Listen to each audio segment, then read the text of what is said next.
Well, hi, thanks for joining me here in my shop. Hey, I'm just getting ready to start on another project. I'm going to set this guy aside for a little while because frankly I'm not too sure what to do with him. And you know, one of the things I've commented on about this radio is that a couple of high wattage resistors are really hot. And I don't know if I ever mentioned it, but I could always smell some kind of rubbery burning sort of smell, which I thought was some of the heavy wires right near these very hot resistors. Until I went to pick it up, which is why I've got the camera running right now. I went to pick it up. Oh my God. Look at that. It burned a hole right through my mat here, which of course has a rubber backing. Oh my gosh. And I did it with the rectifier tube. Boy, oh boy. Isn't that a little bit terrifying? So, okay, another thing I got to keep in mind from now on. Don't set these amps up with a tube laying on my rubber mat. My rubber mat has a great big hole in it now. Let me just back up a little bit and just say, just to kind of recap, I put the repaired IF coil in here. I determined through calculation and a bit of experimenting how big the two capacitors should be to resonate the coils. I then remembered, oh, there's a third capacitor because there's a fifth pin on this IF transformer. I reasoned out the capacitor should be somewhere around 100 picofarad. My reasoning was pretty much a guess. That's not much more than that. Just based on the size of the other guys and the like. I grabbed an 82. I installed it. And all of a sudden the radio stopped working. So what happened? Well, I got a little carried away with the cutters, and when I was cutting away what was going to become a useless wire to pin 5, my cutters grabbed another wire and cut it also. So I'm going to show you that here. Okay, let me just zoom in. Get out my magic pointer here. So I have to thank Jim P. for seeing this cut wire, because I never did. I never did see it. It was his comment. And I'll show it to you. Just move it. There it is. So I accidentally, this is danger number one of sticking cutters into a radio. You're going to cut something that you don't intend to, and the reason you'll cut it is because you can't see it. Your hand's in the way, the cutters are in the way, the wires are lined up so you can't see both of them, anything like that. And you'll cut it and not realize you've cut it. And then if it's a wire like this, when you cut it, it's not necessarily easy to see that it's been cut because of shadows and other things that are going on. You need really bright light. You need magnifying glass, you need, and I did spend time looking this over, trying to figure out what it is I'd done, but frankly, I never did look all the way up into this area. But you know what? The weirdness doesn't stop there. The weirdness is just starting, in fact. Let me show you what I'm talking about. Now, let's just make an observation. That wire that I cut here, where is it going? It's going to this terminal. This terminal is a ground terminal connected to the chassis. You can see it going here, right to the chassis. It's a big honking thing because all kinds of stuff is using this point to connect the ground into the chassis, including pin 7. Pin 7. Notice pin 7. Hard to see because of the capacitor here. Pin 7 is connected to pin 4, is connected to this center part, which is also another ground point, and is connected over to this terminal. I mean, all kinds of stuff is grounded out on this tube. Let's take a look at the circuit. Just remember, pin 7 goes to ground. We'll take a look at the circuit here. See if I can get the lighting decent enough for this. Okay, so you see 6AL5 FM discriminator Come on, camera, hold still. Oh, I've just been called. Been called away. Okay, now that I've reassured my wife that the leftover chicken is in the fridge, I'm going to get back to looking at this.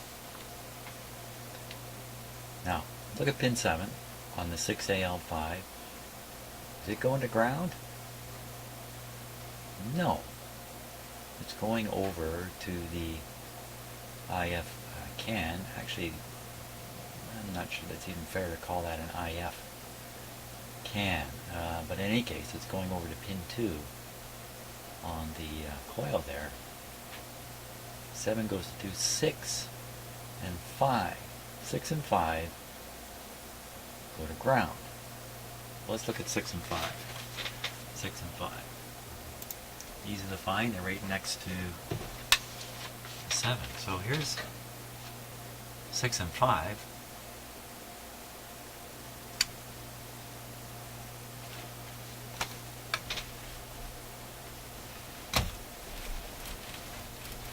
A little hard to see.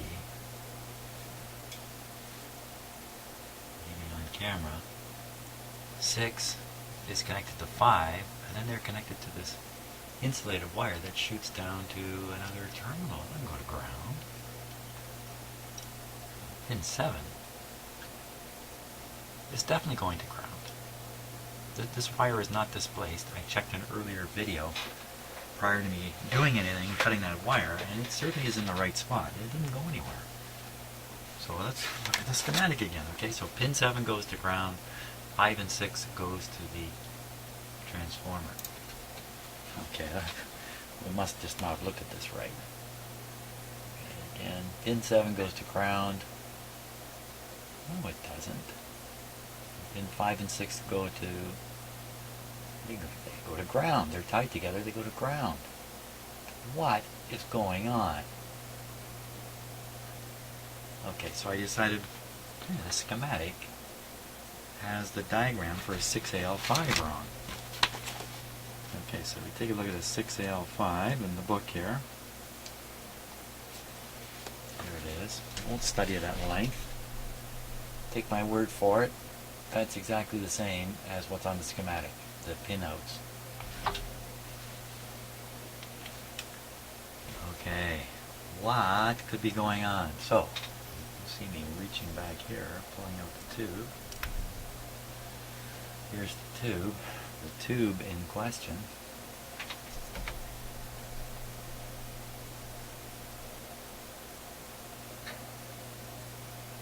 I can get it to focus. It's not going to focus well enough. Well, guess what? 6AL5? No. This is a 6AV6. A 6AV6.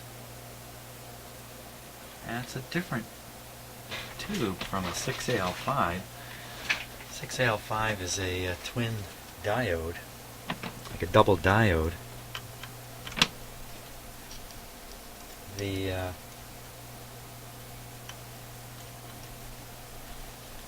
have some trouble getting this back in. The 6AV6 is also used for detection, used as a detector, but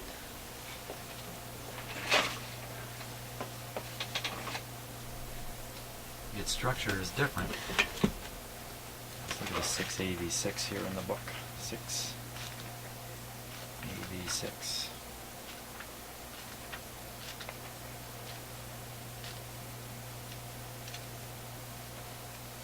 Okay, here's a 6AV6.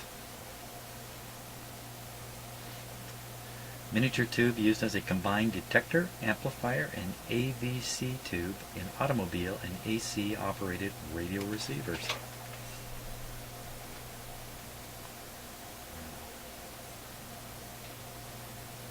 And take a little look at that. And it's quite different. So, the lesson?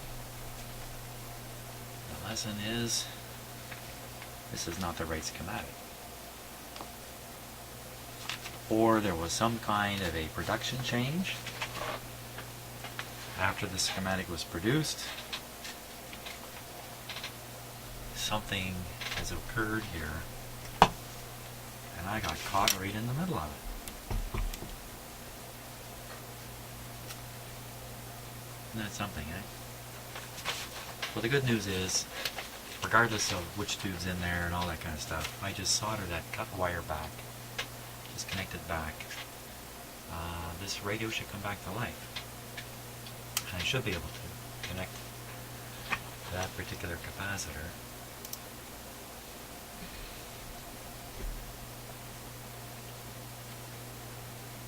back in there, this one here.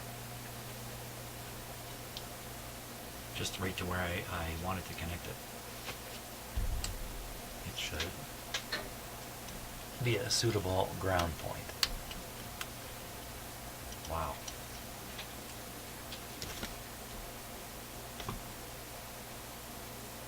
Now, I'm going to put this on manual focus if you'll bear with me for a moment.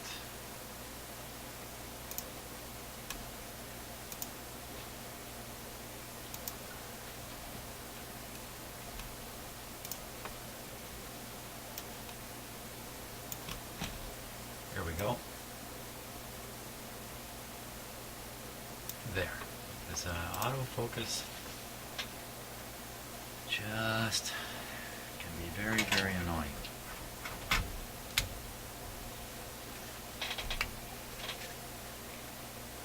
Now, as I cut the wire, there's really no slack here. So let me straighten up a bit. Wow.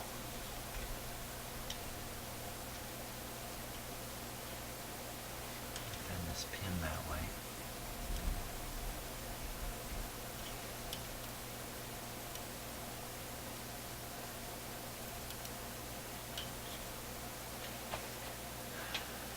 I might be able to get enough solder on that.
I think I got it.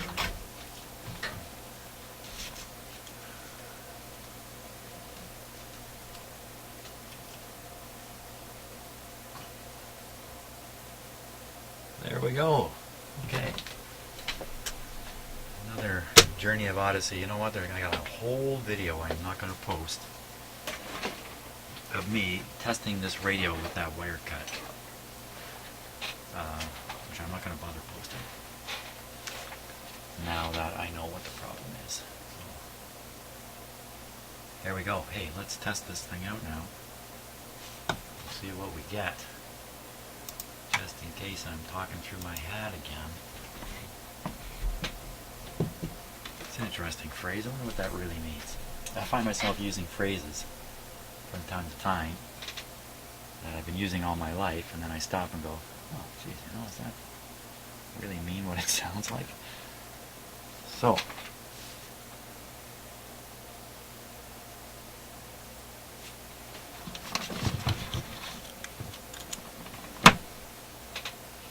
yeah, and also I have the radio up on a block of wood here, so the output tube is not going to melt another hole in there. Okay, are we ready? I think so. Volume down, because I think I had it pretty high before. switch on.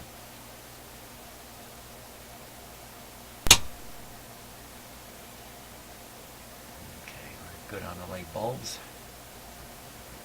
Full power.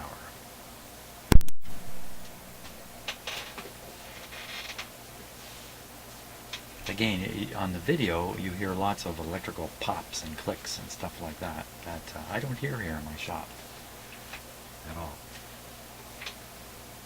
And in some ways, that makes the video actually a little more powerful.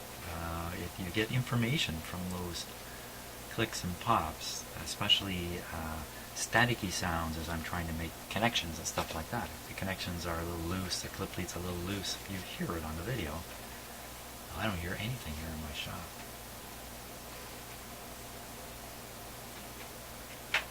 Okay. Should we turn the volume up? Why not? Oh, I got a good reason why not. There's no speakers connected yet. That's a good reason why not.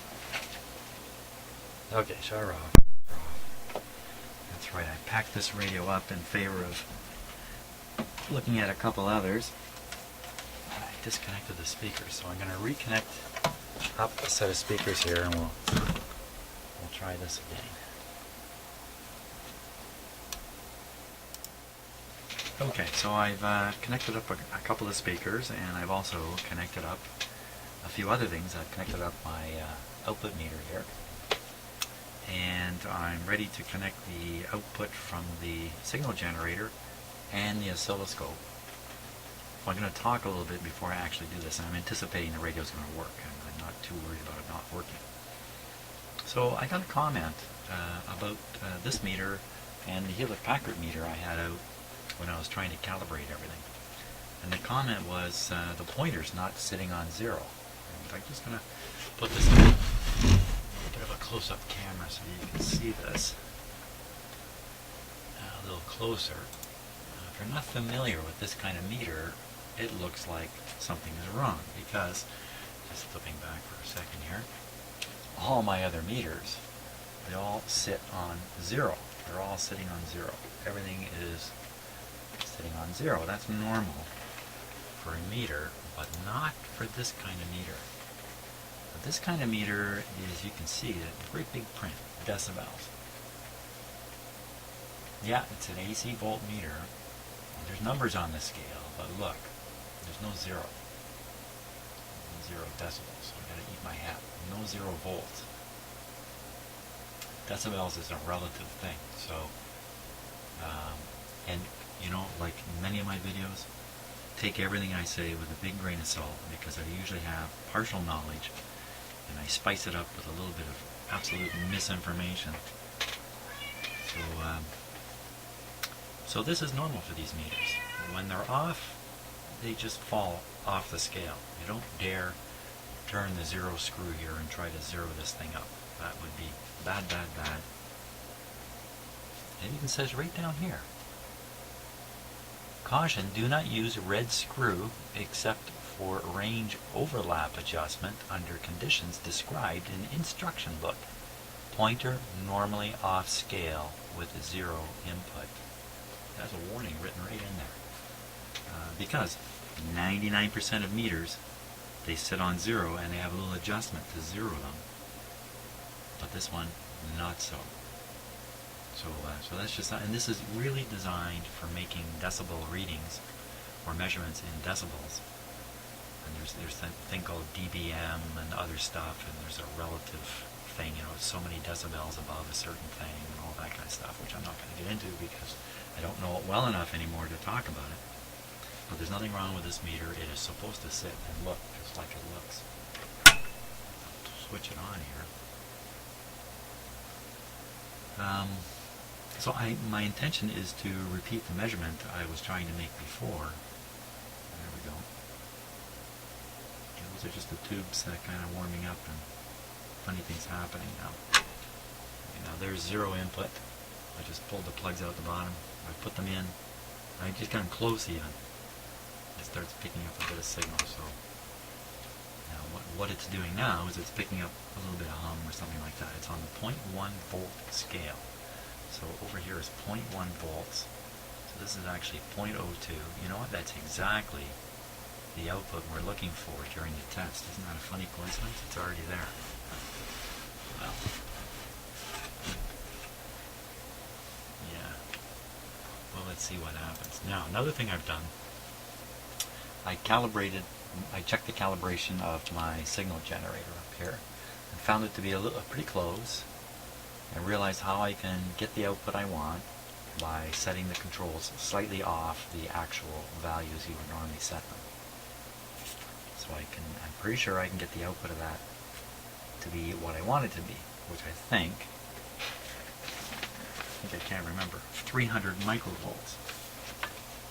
But I was using a professional cord to deliver the voltage down from the signal generator down into where I was doing the work. Well, I put that cord away and I'm back on my crummy white one you can see here, okay, which is just an ordinary piece of TV cable.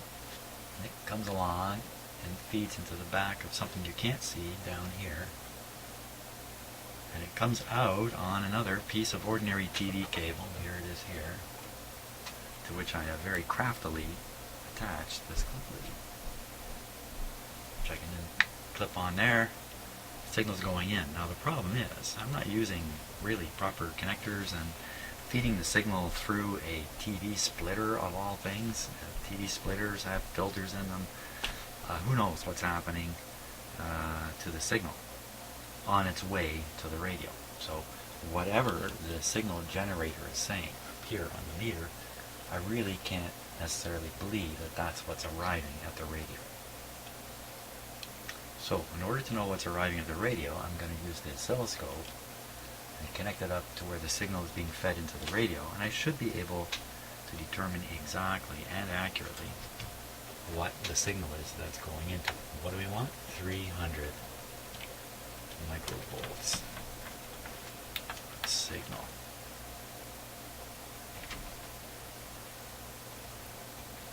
Okay, so I think we're all set to turn on the radio and see what it does. Turn this up a little bit to protect it. Volume down. Speakers connected. Here we go.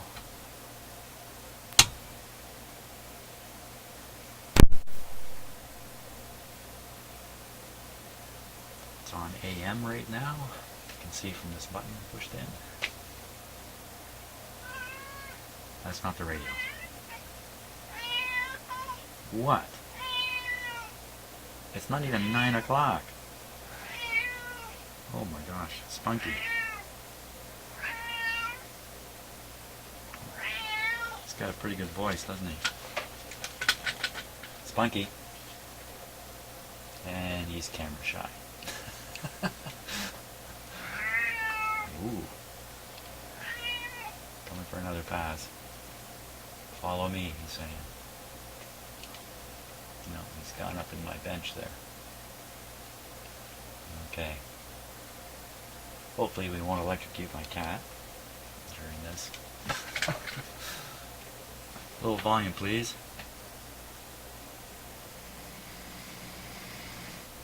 It does sound like a radio. Radio with no antenna. How about a little bit of antenna?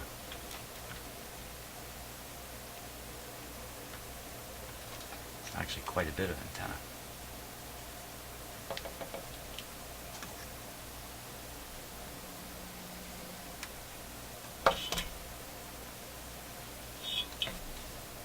How if I connect it there?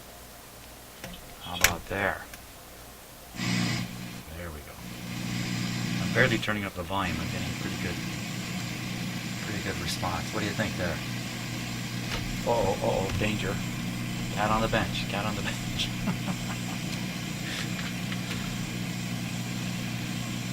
Do you guys think I'm persistent?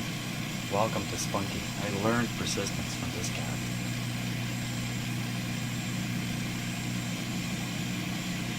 Okay, so the meter is showing a little bit of signal there. Let's turn it up and down. No, you know what? The volume control controls what's coming out of the speakers, but it does not control the point that the meter is connected. The meter is connected ahead of the volume control.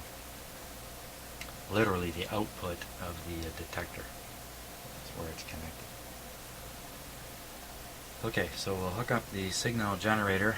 You're standing on it here. Come on, you're standing on it. No, I don't want you going over there. Could be, could have too much excitement. Okay, we got cat problems. We got cat problems here. He's persistent. Come on. Go away and take your fur with you. Crazy thing. Yeah. Apparently he doesn't realize that I'm videoing this. Come on. Eventually he'll start biting at me. Come on, you're losing fur everywhere here. Come on. No, don't go there. Don't go there. Okay, we gotta shut her down. Cat, you gotta go. You know what? Talking about shutting it down, I've gotta go feed him, or this is not gonna end, because I know him. He's been around for a while, about 14 years.